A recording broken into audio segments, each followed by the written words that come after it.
Hey everyone, back again with another video to help you out. This time I'm showing you how to take the steering wheel airbag out of this 2024 Nissan Sentra. This steering bag airbag I believe runs from 2020 to 24 currently. It's fairly a pain in the butt if you're doing this at home. I would hope not at this new era. This would better be handled by a certified technician. This airbag is being pulled from a junkyard out of a wrecked vehicle for a customer who needs this airbag. So if you, again, would not advise doing this at home. But if you are, just ensure that you're disconnecting negative terminal on your battery. Leave it sit for 10 or 15 minutes, get any kind of excess charge out of the system before you attempt messing with this thing, because it could go off even after you've disconnected the battery and begin working immediately.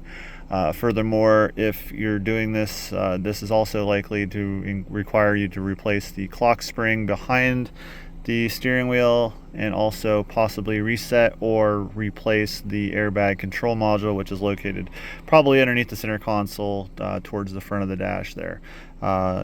Oftentimes those are one-time use only modules and they need replaced when the airbag goes off.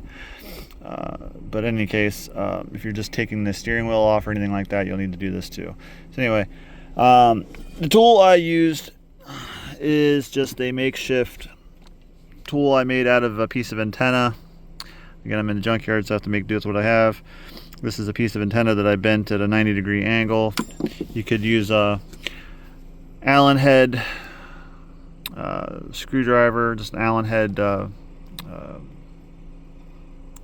tool, as it is, as long as it fits in the slots here. So I'll show you how to go about doing this. I watched a video on this. I've been struggling with this for a while, so I want to make a video to make sure that I remember how to do this again next time, and if anybody is doing this at home, it saves them time.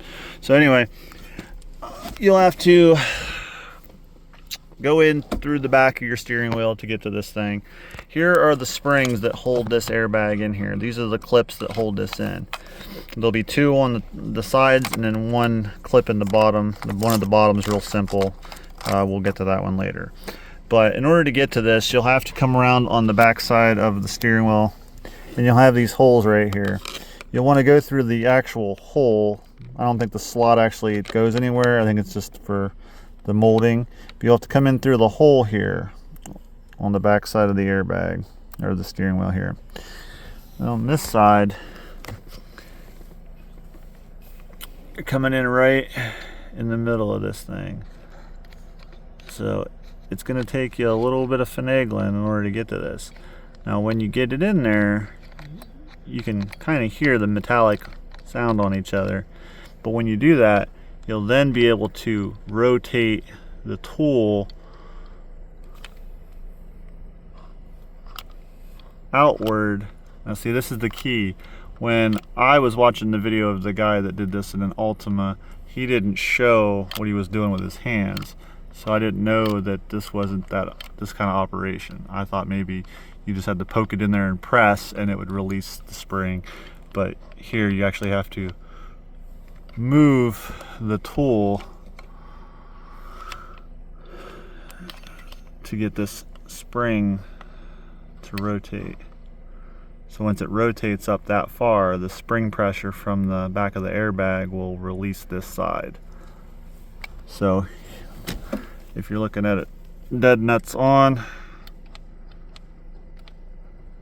if you're moving the tool inward, you're moving that spring towards the center of the car, and it'll release that airbag. Now make sure that when you're doing this other side that you don't accidentally press back in on this side. So what I like to do sometimes is take a flathead screwdriver or some flat piece of material and stick it in here to keep that airbag from clicking back in on this side when you release this side. So then, again, I'm in the junkyard, so I have to make do with what I have here. The airbag, or the steering column is unhooked from the rest of the system. So here on this side, you have the same little hole. It'll take you some finding. See, if you just come in straight on, you're going to miss the slot here. So you kind of have to play with it a little bit.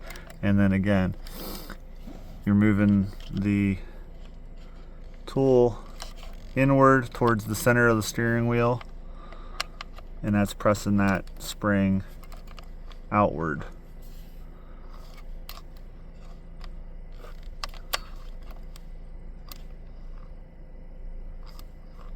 See, that's the key right here. So then when you get those two sides removed, the bottom one is easy. You'll have a simple hole right here on the bottom of the column or of the steering wheel, and you're not releasing anything from the steering wheel side. From this side, you're pressing in on this big plastic tab right here. So be careful that you don't accidentally press too hard and snap that off, otherwise you'll have issues. So it doesn't take much pressure, you don't have to go in very far.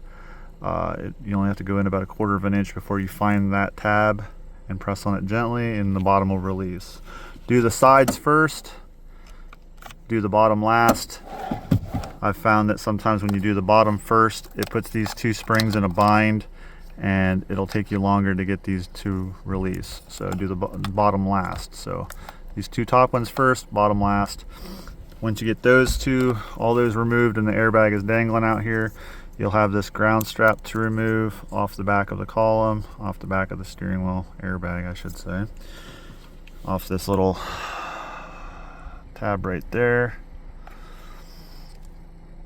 And then you'll have these two main plugs to remove. You'll have to pry up gently on these little black plastic keeper tabs, lock tabs, and then remove them from the back of the airbag. But that's the operation for removing this airbag. If you need to go further in there, that appears to be a T50 Torx head to remove the steering wheel if you're going that far, but then you'd also need to remove the attaching plugs for the steering wheel controls if you're going further in. But for our purposes, that's where we're stopping. If this helped you out, drop a like down below, subscribe for more videos. Thanks for watching.